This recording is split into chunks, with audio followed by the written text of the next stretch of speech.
I'm a kids. I like your stories too. All right. I guess we're all sort of kids. That's why I like the stories. Okay. What story am I going to tell today? I had a story. I just forget the stories. I had a story. Let's see, what's the story? Here, I'll tell you a nice story. Did I tell you the story about Rabbi Moshe Feinstein? I don't think I told you the story. I think it's a very nice story. There was a rabbi. I don't remember. Oh, yeah. Anyway, another great rabbi in the what's called the Lubavitcher world, not the Chassidic world. He was a good friend with Rabbi Moshe Feinstein. I'm sorry, I just forgot his name. I'm sorry. Anyway, so one day, Rabbi Moshe Feinstein, he was a very great rabbi, a leader. The main thing, he was a posek. He was great in halacha, law. And one day, this other rabbi, I'm sorry that I forgot his name, he saw this Rabbi Moshe Feinstein. They were good friends, and he was tremendously happy. He saw this Rabbi Moshe Feinstein was very happy. So he said, "What are you happy about?" He said, "Oh, just now happened to me a big miracle. I'm just so grateful to Hashem." He said, "What's the miracle?" He said, "Well, I'll tell you." He said, about half a year ago, this is like before Yom Kippur, there came to me two people, Rabbi Moshe Feinstein says, there came to me two people with a litigation about money. It was a fairly large sum of money. I heard both sides, and I made a decision that one of them had to pay the other one, $50,000 or whatever. The one of them was, he was guilty, whatever it was. He was obligated to pay the other one $50,000, and they left.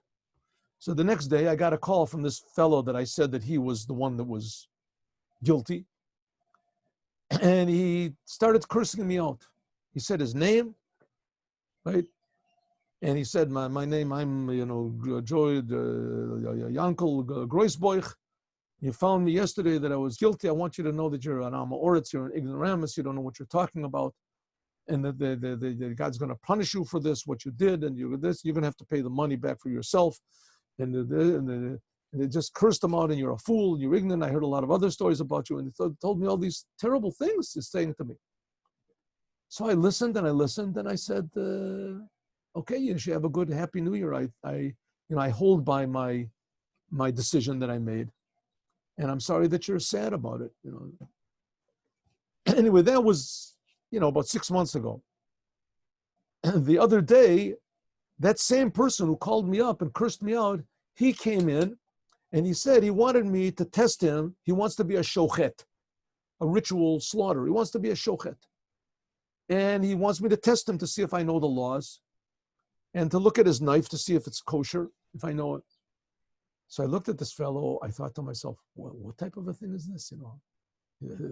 A person that called me up, he cursed me out so much, he's coming to me that I should give him a certificate. First of all, I don't know if the guy's normal at all. And second of all, but I thought to myself, listen, it's forbidden to hold a grudge. And not only that was before Yom Kippur and I was after Yom Kippur.